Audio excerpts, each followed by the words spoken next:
Welcome back to the SEC Post Route. Let's kick things off with recapping the conference. You know, most people would generally tell you that the SEC is the toughest conference in the land.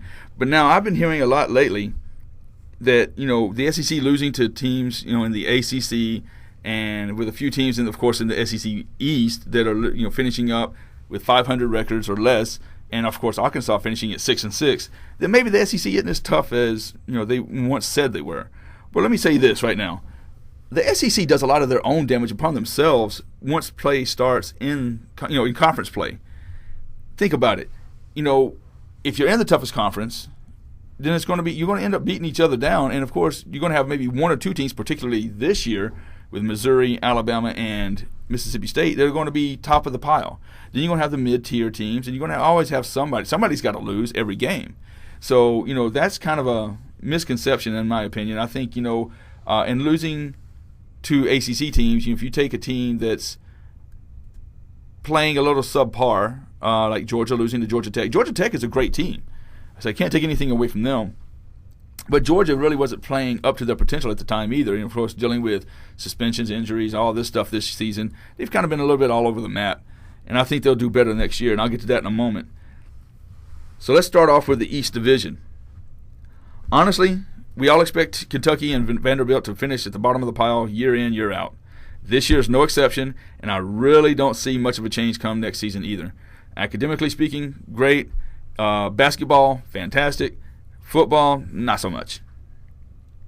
Tennessee, the Volunteers' defense this season showed a lot of progress, and I think they will be back to competitive form maybe in the next year or two. Maybe not 10 wins next year, but I do see them getting about 10 wins the season after probably.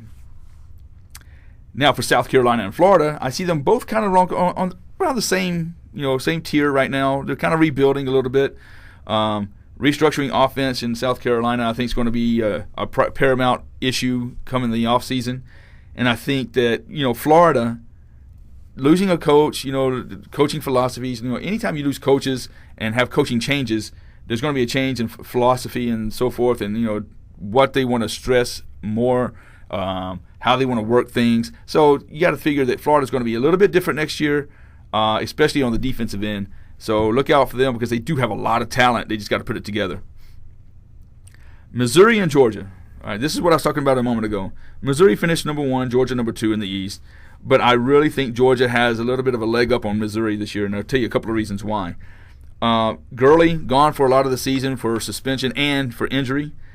But Chubb filled in very well. Chubb is a beast of a running back. They also have a lot still intact from this season. They're going to still have a really good defense. They're going to have a good special teams game.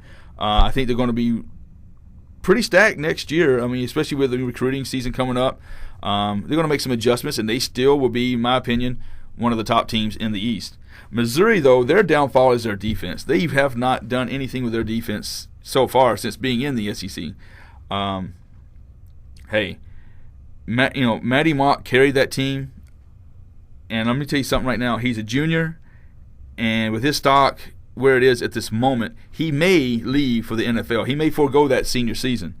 If he does, they're already losing their number 1 receiver. So if he leaves, Matty Mock, that is, to go to the NFL, then they're going to be losing 2 of their top players on offense. And if that happens, Missouri could be in trouble and finish 3rd at best in the SEC East.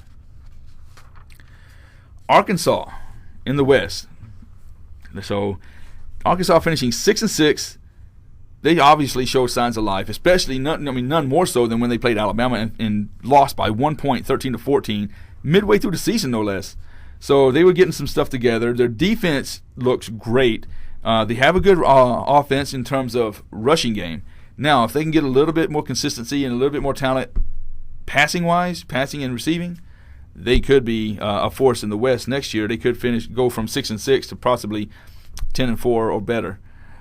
Texas A&M, I can't really say much about them. I mean, again, Johnny Manziel's gone, but since they've come in the league, kind of like Missouri, they've concentrated a lot more on offense. And honestly, defensively, they may still be giving up points, even as I record this right now. A good offense and a bad defense can only sustain you for so long in the SEC, and Texas A&M is showing that right now. you're going to eventually have to get some stops on the defensive end, and we'll just have to see what they do in the off season to remedy that situation. I think it would be fair to say that Auburn and LSU underachieved this year, but for different reasons. Auburn, just like A&M, have a poor defense at best, but rely on a normally high-powered offense to outscore their opponents. With LSU, the defense seems to be okay for the most part, but will likely make some offensive changes in the offseason, and I'm sure that they will always, as always, they're going to have a good recruiting class. So it depends on who they bring in, who they promote to starting positions on offense.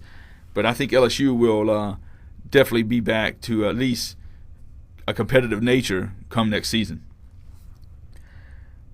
Last year, I suspected that Ole Miss and Mississippi State would be a lot better this year, but I didn't think that they would achieve the point that they did this year. Let me say this. Bo Wallace for the Rebels, he played much better than his history would have led us to believe that he would have played.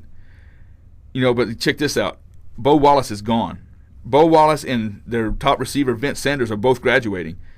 And the one thing that you could always count on from Bo Wallace would be that he could spread the ball around really well.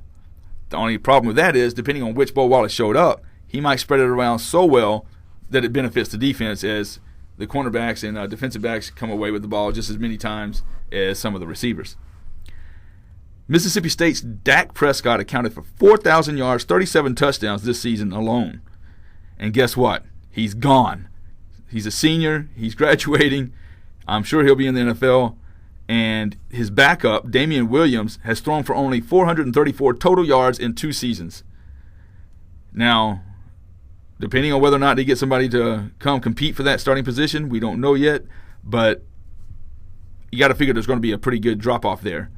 And they're not just that, though. They're also losing their leading rusher, Josh Robinson. So we'll see what happens in the offseason. A good recruiting year could help.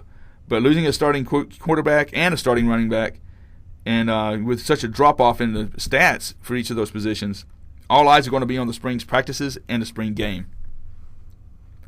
Alabama, what else can you say about, just it's a championship team. I mean, they came in to start the season as one of the favorites in the nation, and as usual, a great running game has been pivotal.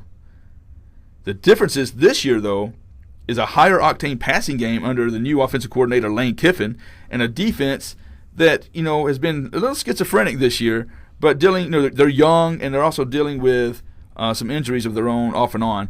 But you know what?